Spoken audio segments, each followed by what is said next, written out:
Okay, everyone, welcome to the show. Our set's looking awesome here, so thank you in advance for the compliments on that. The show's just thriving at the moment.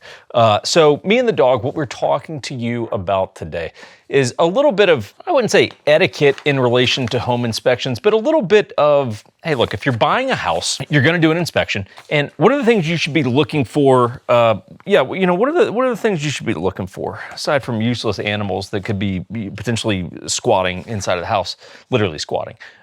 So if you guys ever need real estate help, by the way, let us know. We do these videos purely to at least have a little bit of a dialogue on the internet about real estate, because our other channel that actually has people that watch it is about guns and cool shit. Real estate's just not as cool. So what should you look for in the inspection?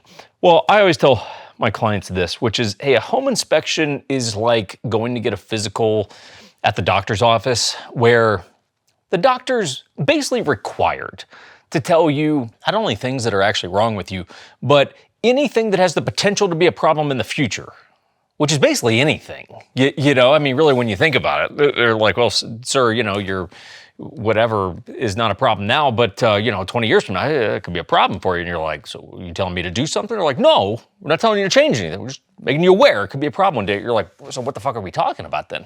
Home inspections are the same way.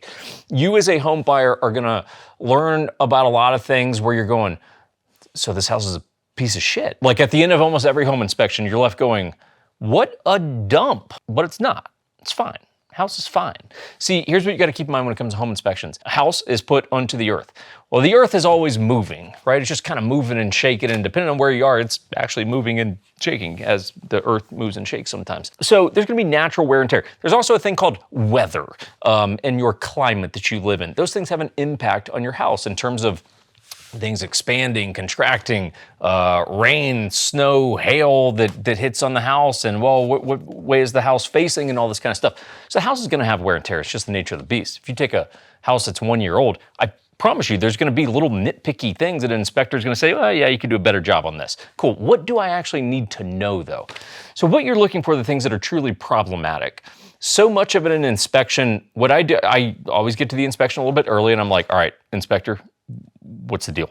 Like real deal. What's the deal? I don't give a shit about the cracked tile. Like what's the real story here? Because the things that I'm looking at are, what's the condition of the roof? What are the age on like the big utility kind of things, which would be AC, furnace, water heater? Like what's the age? Are these things? Because those between roof, AC, water heater, furnace, you're going, okay, if hypothetically all of these things were at the end of their life cycle, you go, shit, I mean, $25,000?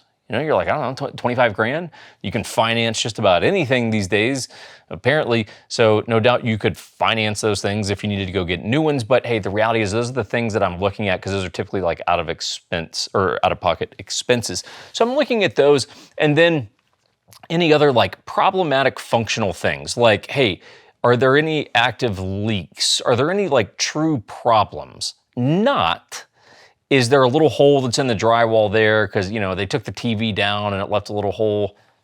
Don't worry about that, man. Like that's you as the new buyer, the new homeowner, just saying, yeah, I'm taking on a house that's gonna need a little bit of TLC when I move into it. It's just the reality of it.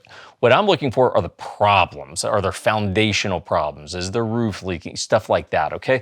So when it comes to that inspection, don't sweat the small stuff. I've mentioned this in other videos, but hey, look, there is no true etiquette on how an exiting homeowner is supposed to leave it for the new homeowner, minus inclusions and exclusions, AKA if the washer dryer is supposed to be included, then that of course needs to be left there. Beyond that, in terms of, well, what are the conditions, are they supposed to vacuum when they leave? No, it's a courtesy. Hey, it's nice. It's a good deed if they do it. Not required. Are they required to patch all the holes, behind where they took down their paintings and left the screws or took the screws out or whatever? No, not required to do that. They can, like if they're being really nice, if they need to do a good deed, sure they could do that. But there's no etiquette on that. So what you're looking for are the true problems, not the nitpicky things around like, oh yeah, the sealant around the bottom of the bathtub, that could be a little bit better so water doesn't get out. Go, okay, cool. That's on you. That's on you as a new homeowner. So that's just my 2 cents. I don't know that provides any help to you guys whatsoever. The main message is focus on big things, and Little tiny problems, don't worry about that stuff. If there's no big things that you need to address, if you're just like, all right, roof's fine, no leaks, AC, furnace, water heater, that stuff's good to go. But then there's this whole list, this laundry list of just a bunch of little things that should be done.